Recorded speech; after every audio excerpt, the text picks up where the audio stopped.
বেতন কাঠামো পরিবর্তনের সিদ্ধান্ত নিলেন প্রধান উপদেষ্টা। আগামী ৩০ ডিসেম্বর বেতন বৃদ্ধির ঘোষণা। এতে সরকারি চাকরিজীবীদের বেতন ভাতা বাড়বে দ্বিগুণ। গ্রেড সংখ্যা কমিয়ে ও বেতন বাড়িয়ে অবশেষে পে স্কেল গ্যাজেট প্রকাশ করল অর্থ মন্ত্রণালয়। এই বিষয়টি নিয়ে আজকের এই ভিডিওটিতে বিস্তারিতভাবে আলোচনা করতেছি। দীর্ঘ কয়েক মাসের অনিশ্চয়তা, এক পর এক বৈঠক, দফায় দফায় সময় বাড়ানো এবং সরকারি কর্মচারীদের টানা আন্দোলন ও চাপের পর অবশেষে বহুল আলোচিত নতুন পে স্কেল গ্যাজেট প্রকাশ করল অর্থ মন্ত্রণালয়। আজ গ্যাজেট আকারে প্রকাশিত এই সিদ্ধান্তকে সাম্প্রতিক সময়ে সবচেয়ে গুরুত্বপূর্ণ প্রশাসনিক ও অর্থনৈতিক সংস্কার হিসেবে দেখছেন সংশ্লিষ্টরা। নতুন পে স্কেল গ্রেড সংখ্যা উল্লেখযোগ্যভাবে কমিয়ে আনার পাশাপাশি প্রায় সব স্তরে বেতন বৃদ্ধি করা হয়েছে, যা সরকারি চাকরিজীবীদের মধ্যে স্বস্তি, আশাবাদ এবং নতুন প্রত্যয় জন্ম দিয়েছে। অর্থ মন্ত্রণালয়ের সূত্রে জানা গেছে, দেশের বর্তমান অর্থনৈতিক বাস্তবতা, দীর্ঘদিনের মূল্যস্ফীতি, নিত্য পণ্যের বাজার দরের লাগামহীন ঊর্ধ্বগতি এবং কর্মচারীদের প্রকৃত আয়ের অবনতি, এই সব কিছু বিবেচনায় নিয়েই পে স্কেল কাঠামো নতুন করে সাজানো হয়েছে। শেষ করে নিম্ন ও মধ্যম স্তরের কর্মকর্তা কর্মচারী যেন সম্মানজনক জীবনযাপন করতে পারেন, সেই বিষয়টিকে অগ্রাধিকার দেওয়া হয়েছে বলে গ্যাজেটে বাধ্যতামূলক অংশে উল্লেখ করা হয়েছে। তো বন্ধুরা, নতুন গ্যাজেটে দেখা গেছে আগের জটিল ও বহু স্তর বিশিষ্ট গ্রেড কাঠামোকে সরলীকরণ করা হয়েছে। একাধিক কাছাকাছি গ্রেড একত্রিত করে প্রশাসনিক জটিলতা কমানো হয়েছে, যাতে একই ধরনের দায়িত্ব পালনকারী কর্মকর্তা কর্মচারীদের মধ্যে অযৌক্তিক বেতন বৈষম্য না থাকে। অর্থ মন্ত্রণালয়ের কর্মকর্তারা বলেছেন, এতে শুধু বেতন কাঠামোই সহজ হবে না, বরং পদোন্নতি, ইনক্রিমেন্ট ও আর্থিক সুবিধা নির্ধারণের ক্ষেত্রেও স্বচ্ছতা আসবে।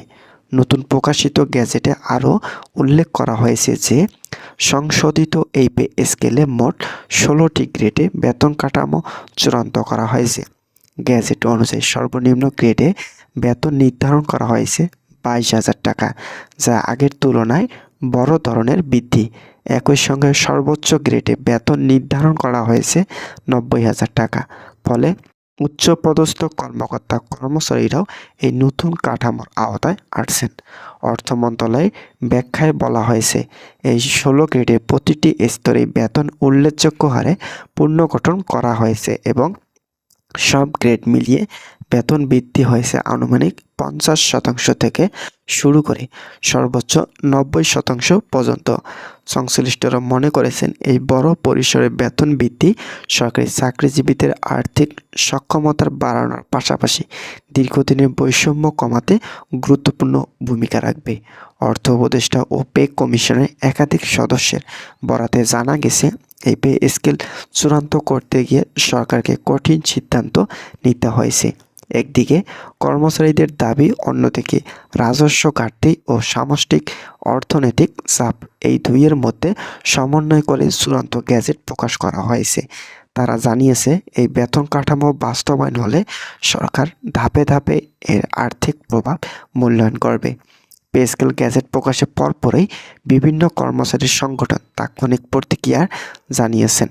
অনেকে সংগঠন বেতন বৃদ্ধিকে স্বাগত জানিয়ে একে দীর্ঘদিনের আন্দোলন ফল বলে উল্লেখ করেছেন। তবে একই সঙ্গে কিছু সংগঠক গ্রেড সংখ্যা কমানোর সিদ্ধান্ত নিয়ে উদ্বেগ প্রকাশ করেছেন। তাদের আশঙ্কা, গ্রেড কমে যাওয়ার ভবিষ্যতে পদোন্নতির সুযোগ সীমিত হতে পারে এবং প্রশাসনের ভেতর প্রতিযোগিতা আবারও তীব্র হয়ে উঠতে পারে। যদিও অর্থ মন্ত্রণালয় বলেছে, পদোন্নতির সুযোগ কমানো নয়, বরং দক্ষতা ও দায়িত্বের ভিত্তিতে একটি কার্যকর কাঠামো তৈরি করাই এই সরকারের মূল লক্ষ্য। তো বন্ধুরা, বিশেষজ্ঞ মহল মনে করেছেন, এই পে স্কেল শুধু একটি বেতন কাঠামো নয়, বরং এটি পুরো সরকারি প্রশাসনিক ব্যবস্থার একটি বড় অংশ। গ্রেড পুনর্বিন্যাসের মাধ্যমে কাজের মূল্যায়ন, দায়িত্ব বন্টন এবং জব ডেসক্রিপশন আরও স্পষ্ট হবে। এর ফলে দীর্ঘমেয়াদে সরকারি সেবার মান উন্নত হওয়ার সম্ভাবনা রয়েছে। তবে একই সঙ্গে তারা সতর্ক করে বলেছেন, বাস্তবায়নের সময় যদি দপ্তর ভিত্তিক অসামঞ্জস্য বা বৈষম্য তৈরি হয় তাহলে সেই সুফল নষ্ট হয়ে যেতে পারে। তো বন্ধুরা, আজকের এই ভিডিওটি এই পর্যন্তই ছিল। আশা করছি ভিডিওটি থেকে অনেক উপকৃত পেয়েছেন।